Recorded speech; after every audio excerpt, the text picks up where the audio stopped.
Our work isn't easy. The American Family Association. On this fundamental issue, I will not yield, and Planned Parenthood will not yield. All the odds against us. Faithfulness is the word. My religion compels me, and I love it for it, to be against discrimination of any kind in our country. Our rights come from nature and God, not from government. All God asks of you is faithfulness, faithfulness, faithfulness. Fighting for the family, standing for the church, laboring to return to a moral and biblically based culture. This is the American Family Association and AFA Today. I gotta tell you something, friends. Our boys are laying it on the line today. I don't know if you're a soccer fan or not. I haven't been in the past. But they're playing their hearts out right now. They've got Germany tied 0-0 in the second half, and it's just a back-and-forth game. But they are really giving it everything they have. It's AFA Today, AFR Talk. Welcome. Glad you're with us. Answer me this question. Why are some Americans being such ugly Americans when it comes to soccer? I've witnessed my friends, Steve Deace and Ann Coulter, saying belligerently ugly things about soccer and the sport of soccer and how un-American it is for people to play soccer. I don't know where they get that from. But Ann Coulter released a column last night, the 10 reasons why, I don't know, whatever she always says, 10 reasons why only liberals play soccer. And it was a mildly humorous column for Ann's standards of writing, but nothing I was impressed with. And I'm just curious, because we may actually have a chance, our team may actually have a chance to be in the bona fide top 16 this year. And, you know, the U.S. has been leagues behind the rest of the world when it comes to soccer for such a long time. Why do some conservatives, because I am proudly a conservative, why are some conservatives being so ugly about soccer? Why are they saying such ugly things about it? I think if we can win, if we can do well, but like my friend Steve Deace, he was saying the other day, like on Sunday when he was going to church, he tweeted, he said, oh, goody, only 10 hours till I can not watch soccer. And I'm like, why are you being like that? What is that? I don't get that. You don't have to be the ugly American just because you like football better or baseball or basketball, whatever your sport of choice is. I tell you what, I used to think soccer was a pansies game until I actually tried to play some with some people that knew what they were doing. It's hard. It's hard. It's hard not to use your hands. It's hard to try to control the ball and make a pass with the defender jumping up and down in front of you. Why is it? Why do Americans? Why are some Americans being ugly Americans about soccer? I personally want to see USA win. I want to see us get to the top 16. I would love for the USA to win the World Cup this year. I don't know if they can. I don't know if they have a chance. Their coach did something kind of unusual at the beginning of it all. He came out to the media and said, "There's no way we're gonna advance from our round. We're in the round of death," meaning three really tough teams: Ghana, Portugal, and Germany. But we beat one, we tied the other, almost beat them. If that game was 15 seconds shorter, we'd be 2-0 right now. And they're playing their guts out, friends, right now in Brazil. They're just doing everything they can to win. It's a 0-0 game against Germany. If anything happens during the broadcast, I'll let you in on it. But why are some of these Americans being ugly Americans about soccer? 888-589-8840 if you have any thoughts on that. 888-589-8840. All right, there is some news I want to get to today. Kevin McCullough's my name, 888-589-8840, the number. As reported in some of the newscast at the top of the hour, the Supreme Court saying to Obama, in other words, SCOTUS saying to POTUS, you're not the king. You don't get to walk around strutting your feathers like some sort of peacock. You don't get to do that. No. You can't just say, oh, well, I deem Congress out of session, therefore I'm going to appoint who I want for a, quote, recess appointment, which was one of the uglier power grabs made by this president and the administration recently. The National Labor Relations Board, they really wanted this guy. They knew there was no way the Senate was going to confirm him under any circumstances. So he just said, hey, you're gone for a long weekend. I deem that you're out of session. I'm going to make a recess appointment. And the court today, 9-0. That means Ginsburg voted against him. All 9 of them said, look, son, I don't think, no. You need to understand something. You're the servant of the people, not the king of the country. And I like that. I like the fact that they saw that. Another big case that they handed down a decision in this morning, and again, you may have heard a little bit about this already today, but let me just dig a little deeper on this.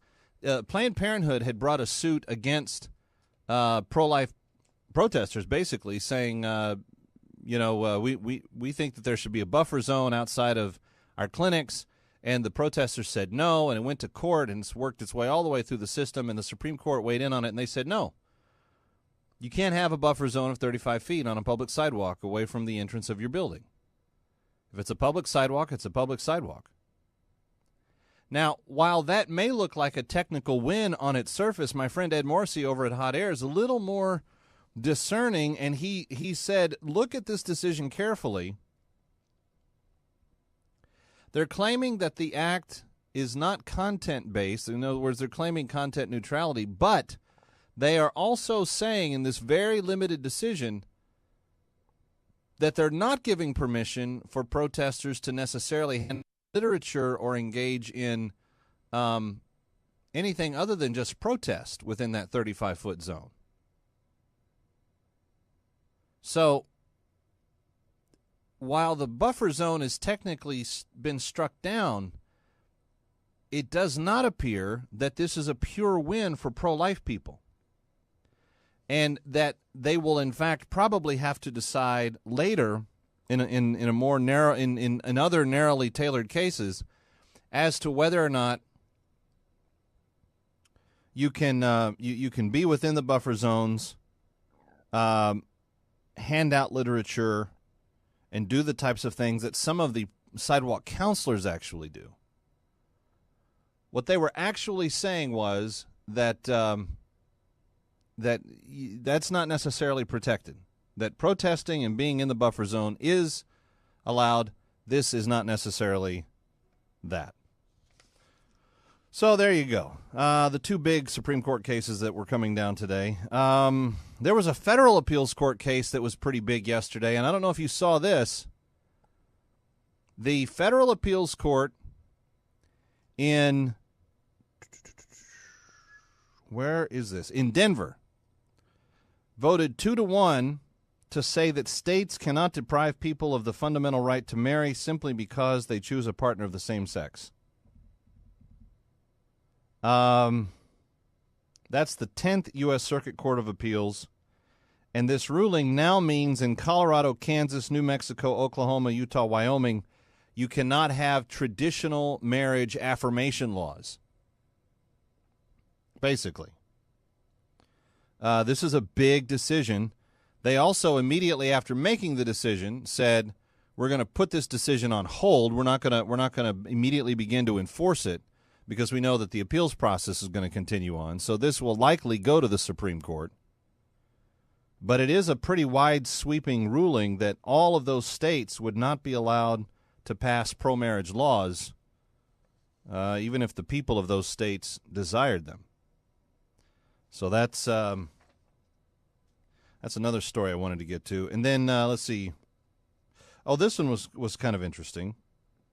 Well, there's a couple here. There's a story out today that's pointing to a study that says that obesity in kids is being linked to how overly protective mothers are. I can kind of see this. You know, oh, Johnny, don't go out and play. Here, come eat a Twinkie. No, don't go out and play. Here, eat a cupcake. You know, you can kind of see how maybe the overly protective. Well, I don't want you to go out and play. You might fall down and scrape your knee. No. Come in here and eat an Oreo. So anyway, that's a new study that's been published. They looked at kids that were obese at ages 10 and 11, and they said that obese children had an X percentage more likely chance of being that way whose mothers had high levels of overprotectiveness.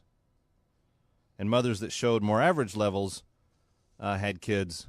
It's easy to understand. Don't go out there. Don't do that. You may hurt yourself. Don't. Like the negative. Just don't. Meanwhile, other moms are like, okay, you're a kid. You're going to climb a tree. You may fall out and break your arm, but we'll get you to the hospital. You're going to be fine. Go climb a tree. So that's kind of interesting. By the way, Germany has just scored a couple of minutes ago. So it is now 1-0. The Germany World Cup team on top of the U.S.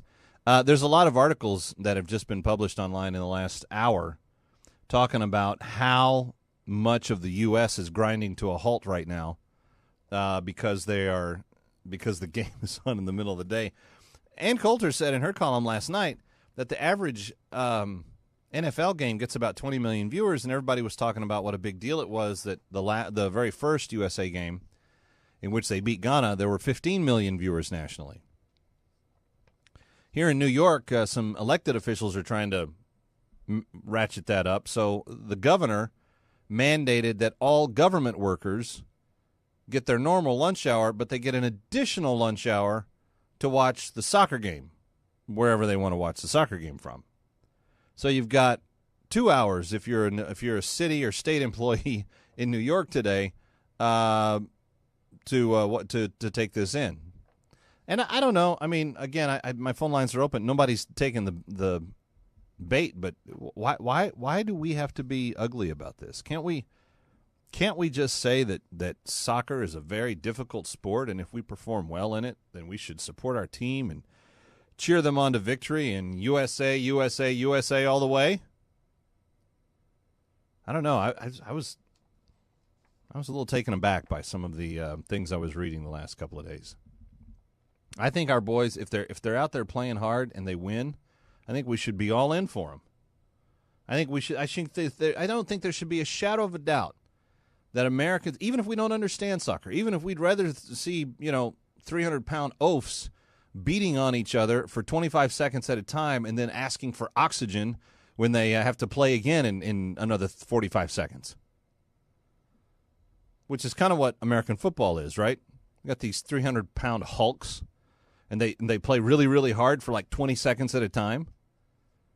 These soccer guys, they run the equivalent of about 8 miles in the course of an average game. I'd like to see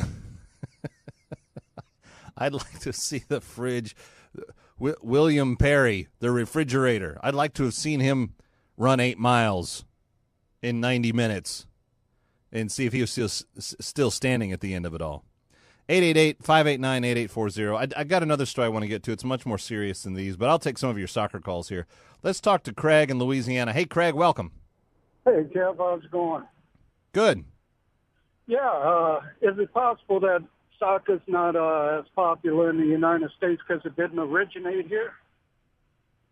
Well, I don't even care if I'm not caring how popular it is. I'm asking, why are some of our conservative mouthpieces being ugly about it? Like, I don't think we should be putting it down.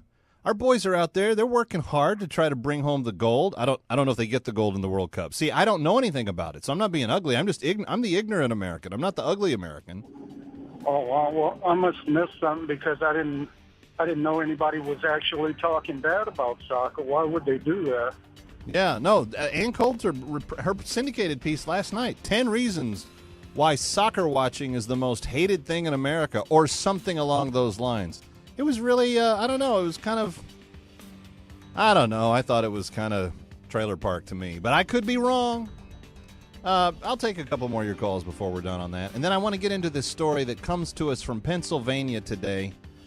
And I need to ask some human psychology questions about it of you as to why I might be reacting to it the way I am. Kevin McCullough, it's AFA Today, it's AFR Talk. It's a beautiful day here in New York. Hope you're having a good one as well. Coming right back.